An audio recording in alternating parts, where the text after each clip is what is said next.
Hello students, welcome to our channel SD Biology classes. In my last video, I have discussed about the types of racemose inflorescence. We have discussed about the raceme and spike type of inflorescence.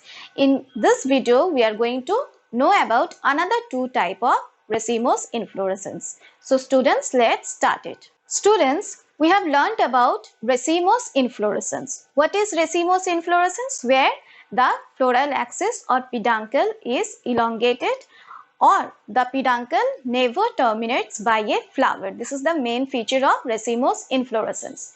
Here, depending on the peduncle, in case of raceme, we can see elongated peduncle with pedicellate flower. In case of spike inflorescence, we can see elongated peduncle but sessile flower. Now, what other types of feature we can see in these two types of racemose inflorescence? First of all, catkin.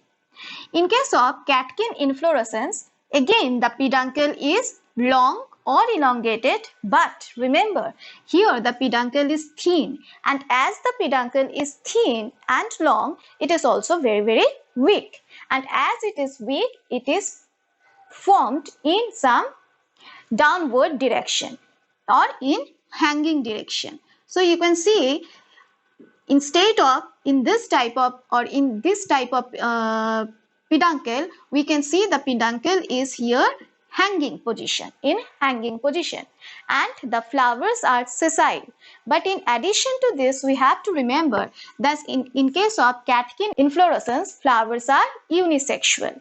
Sessile flowers we can see in case of spike inflorescence also, but there the flowers are bisexual. But here in this case, peduncle is long, weak and in hanging position. Flowers are sessile, and remember that flowers are unisexual. And another point, that unisexual flowers, that is male and female flower, develop in different catkins. That means male flowers have one type of inflorescence or one catkin inflorescence, and female flowers develop in another catkin inflorescence.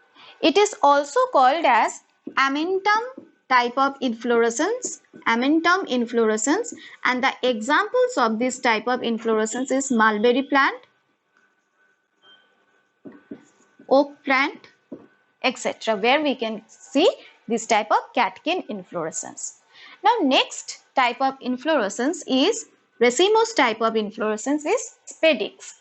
What are the features of spadic inflorescence? Here you will get the picture of spadic inflorescence, where the peduncle is thick, long and fleshy. Remember, in case of catkin, the peduncle is thin, long and weak, but here the peduncle is thick. This is the peduncle that is thick, long and fleshy. And here also, like the catkin inflorescence, flowers are sessile and unisexual flowers are present. But the difference between the catkin and spadic inflorescence is that the flowers are unisexual but develop in the same spadic inflorescence. So two different types of flowers develop in the same spadic inflorescence in case of spadics. In spadics type of inflorescence, the whole inflorescence is covered by a green color or colorful bract, that is called as spathe.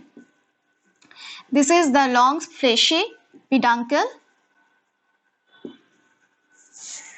Here some sterile hairs are present.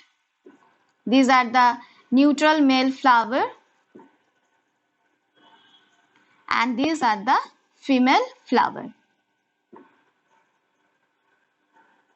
So these are the different parts of the spadics type of inflorescence. Here also the flowers are sessile, unisexual flowers. Both male and female flowers develop in the same inflorescence. Where can we see spadics type of inflorescence? In aurum or in colocasia. So students, these are the another two types of racemose types of inflorescence. So students, till now we have learned about four types of racemose inflorescence. What are those? We have learned about raceme, spike, catkin and spadix type of inflorescence. Now another three different types of racemose inflorescence we have to know. We will know about that in the next video. Thank you.